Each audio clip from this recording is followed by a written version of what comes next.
বাংলাদেশের মার্কেটে কয়েকদিনের মধ্যেই অ্যাভেলেবেল হতে যাচ্ছে মিড বাজেট সেগমেন্টের নতুন কিং আইকিউ নিউ 10। বাংলাদেশের মার্কেটে এই ফোনটা কবে কি আসবে, পাশাপাশি এই ফোনটার ফুল স্পেসিফিকেশন এবং বাংলাদেশের মার্কেটে আসলে এই ফোনটার দাম কত হবে, কোথা থেকে এই ফোনটা কিনতে পারবেন, অফিসিয়ালভাবে আসবে কিনা, এইসব বিষয় নিয়ে আজকের ভিডিওতে বিস্তারিত কথা বলবো। সো অবশ্যই ভিডিওটি আমাদের সাথে শেষ পর্যন্ত দেখুন। শুরুটা যদি লুক এবং ডিজাইন দিয়ে করি তাহলে আইকিউ নিউ 9 সিরিজের মতোই এই ফোনটার একটা ভেরিয়েন্টে দুইটা কালারের কম্বিনেশন থাকছে এবং যেটা দেখতে খুবই জোস। সামনে মিডল পাঞ্চল কাটিং ডিসপ্লে পেয়ে যাবেন এবং ব্যাক সাইডের ডিজাইন কিছুটা কার্ভ, যার ফলে ফোনটা হাতে নিলে জোস লেভেলের একটা হ্যান্ডস অন ফিল পাওয়া যাবে। ফোনটার ক্যামেরা বাম্প অনেকটা আইকিউ নিউ 9 সিরিজের মতোই রাখা হয়েছে এবং ফোনটার থিকনেসও বেশ কম। এবং ওভারঅল যদি বলি তাহলে লুক, ডিজাইন, পাশাপাশি বিল্ড কোয়ালিটি আমার কাছে অনেক বেশি জোস মনে হয়েছে।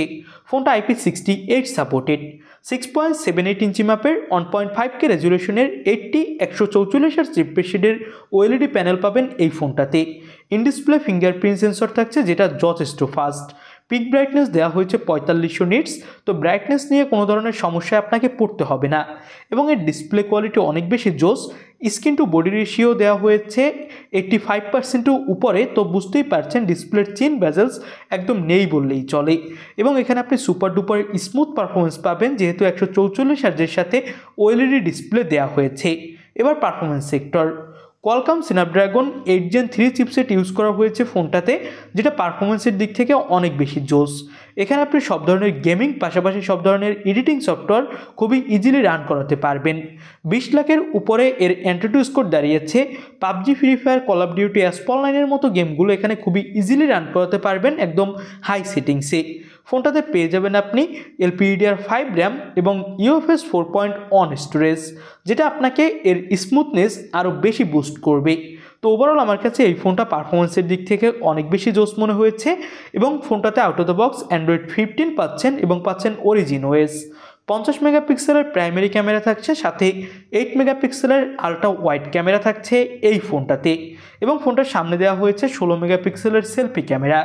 ব্যাকসাইডের ক্যামেরা দিয়ে আপনি 4K-তে ভিডিও করতে পারবেন এবং সামনের ক্যামেরা দিয়েও 4K-তে ভিডিও রেকর্ড করার সাপোর্ট থাকছে।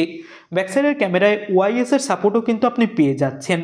এবার আমরা এই ফোনটার ব্যাটারি সেকশন নিয়ে কথা বলি। 6100 mAh-এর বড়সড় ব্যাটারি, সাথে পাবেন 120 ওয়াটের ফাস্ট চার্জার বক্সে। এবার দামটা শুনুন।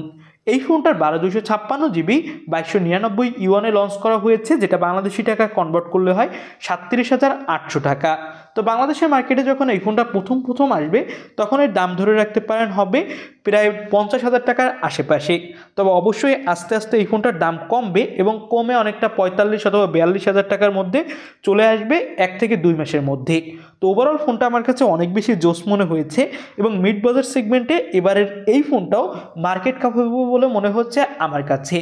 আপনাদের কাছে কেমন কী লাগলো সেটা কমেন্ট বক্সে জানাবেন।